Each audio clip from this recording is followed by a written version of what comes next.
నమస్తే, welcome to Leo. నేను మీ జగన్. వాస్తవానికి నారా లోకేష్ వర్సెస్ వైఎస్ జగన్మోహన్ రెడ్డి అని చెప్పి చాలా మంది మధ్య పోలుస్తున్నారు. వాస్తవానికి ఈ పోలిక అనేది సరికాదని చెప్పి చాలా మంది అంటున్నా, యంగ్ లీడర్ అయినటువంటి ఒక నారా లోకేష్ గారు ఏం చేశారు, ప్రజల్లో మన్ననలు ఎలా పొందుతున్నారని చెప్పేసి ఒక పక్కన మాట్లాడుకుంటుంటే 151 సీట్లు, అదేవిధంగా తండ్రి ముఖ్యమంత్రిగాను, గతంలో ఎమ్మెల్యేగాను, గతంలో ఎంపీగాను పనిచేసినటువంటి ఒక వైఎస్ జగన్మోహన్ రెడ్డి గ్రాఫ్ ఎందుకు డౌన్ అవుతుందని చెప్పేసి దీని గురించి చర్చించుకుంటున్నారు. అయితే ముందుగా చూసుకుంటే వైఎస్ జగన్మోహన్ రెడ్డి గారి గురించి, ఎప్పుడైతే తండ్రి రాజకీయాల్లో ఉన్నప్పుడు అక్రమ ఆస్తులు సంపాదించడం కావచ్చు, తండ్రికి కూడా ఏపీ రాజకీయాల్లోకి రాకుండా ఉండాలని చెప్పి బెంగళూరులో ఉండమని చెప్పేసి అన్నట్టు, తర్వాత ఎంపీగా పోటీ చేసిన తర్వాత ఎప్పుడైతే తను రాజకీయాల్లోకి అంటే రాష్ట్ర రాజకీయాల్లోకి చురుగ్గా పాల్గొనాలని చెప్పేసి అనుకున్నప్పుడు తండ్రిని అడ్డం పెట్టుకొని తను సంపాదించినటువంటి అక్రమాస్తులు ఏవైతే ఉన్నాయో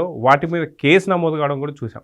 అయితే వైఎస్ జగన్మోహన్ రెడ్డి గారు తండ్రి చనిపోయిన తర్వాత శవాన్ని పక్కన పెట్టుకొని సంతక సేకరణ చేసి ఈ సంతకాలు తీసుకెళ్లి సోనియా గాంధీ గారు చూపించి రాజశేఖర రెడ్డి గారి తర్వాత మళ్ళీ ముఖ్యమంత్రి వైఎస్ జగన్మోహన్ రెడ్డి గారే అని అనిపించుకోవాలని చెప్పేసి చాలా ప్రయత్నాలు చేశారని చెప్పేసి అంటున్నారు. అయితే వాస్తవానికి చాలామందికి డౌట్ ఉన్నది ఏంటి అంటే, రాజశేఖర రెడ్డి గారికి నీడలా ఉన్నటువంటి ఒక సూరి ఎవరైతే ఉన్నారో ఆ సూరి ఇప్పుడు ఎక్కడా అని చెప్పి అడుగుతున్నారు. చాలా ఖరీదైన కారులో తిరుగుతున్నాడని, వాస్తవానికి ఎంత చిన్న విషయంలో కూడా సూరి రాజశేఖర రెడ్డి గారిని వదిలిపెట్టలేదని చెప్పి, ఆ రోజు రచ్చబండ ప్రోగ్రాంకి సూరి ఎందుకు రాలేదని చెప్పి కొన్ని అనుమానాలు ఉన్నాయని, ఆ అనుమానాలు కూడా కొంత రాష్ట్ర ప్రజల్లో కొంతమందికి ఉన్నాయి.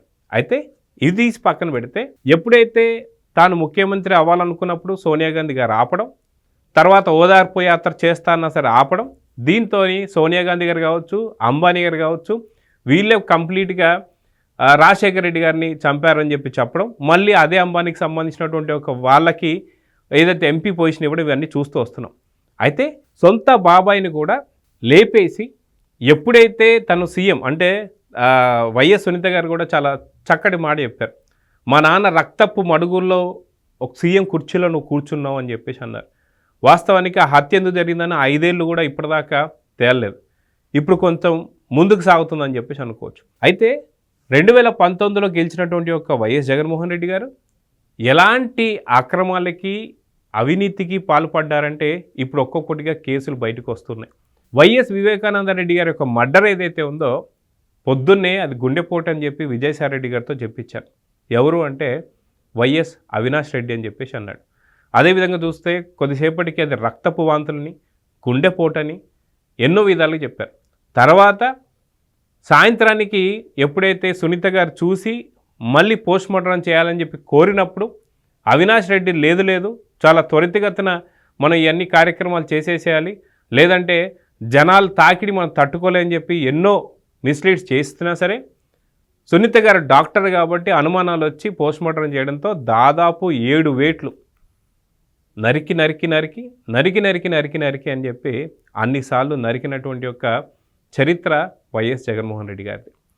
దాని తర్వాత ముఖ్యమంత్రి అయిన తర్వాత అటు దేవుణ్ణి కూడా కల్తీ నెయ్యి కావచ్చు, పరకమని కావచ్చు, గోవిందరాజుల గోపురంకి సంబంధించి 50 కిలోల బంగారం కావచ్చు, ఇలా ఎన్ని అక్రమాలు చేశారు, భూదందాలు కావచ్చు, మద్య కుంభకోణం కావచ్చు, ప్రభుత్వ ఉద్యోగులతో వాళ్ళ యొక్క జీతాలు ఇవ్వకుండా ఆడుకోవడం కావచ్చు, లేనటువంటి యొక్క పెన్షన్లు క్రియేట్ చేయడం కావచ్చు, ఇలాంటి ఎన్నో చూసిన తర్వాత వారికి 151 స్థానాల నుంచి మళ్ళీ 11 స్థానాలకు పరిమితం చేశారు. అమరావతి రైతులపైన చేసినటువంటి దమనకాండ కావచ్చు, దాష్టికాలు కావచ్చు, ఇప్పటికీ కూడా అమరావతి రాజధాని కాదని చెప్పి, అసలు రాష్ట్రానికి రాజధాని అవసరం లేదని చెప్పి రాజ్యాంగంలో ఉందని చెప్పేసి అన్నటువంటి వైఎస్ జగన్మోహన్ రెడ్డి గారు మరి గతంలో 2019 నుంచి 24 దాకా 3 రాజధానులు ఎందుకు అన్నారని చెప్పేసి అడుగుతున్నారు. అసలు రాజధానే లేదన్నప్పుడు అమరావతికి అసెంబ్లీ సాక్షికి ఎందుకు ఒప్పుకున్నాం అని చెప్పేసి అడుగుతున్నారు. అసలు రాజధానే లేదన్నప్పుడు 3 రాజధానులని ఎలా అన్నామని చెప్పేసి అడుగుతున్నారు. ఆఫ్రికాలో 2 రాజధానులు ఉంటే 3 రాజధానులు అని చెప్పి మభ్యపెట్టి, ఖచ్చితంగా 3 రాజధానులు కావాలని చెప్పి 3 ముక్కలాటలాడి 3 ప్రాంతాల వాడితో కూడా చెలగాటలాడాడు వైఎస్ జగన్మోహన్ రెడ్డి.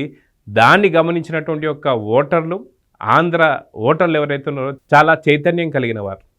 అందుకు దాని నుంచి వచ్చిన ఫలితాలు 151 నుంచి 11 స్థానాలు.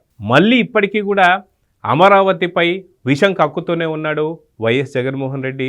దాన్ని కడుగుతున్నాడు సజ్జల రామకృష్ణారెడ్డి.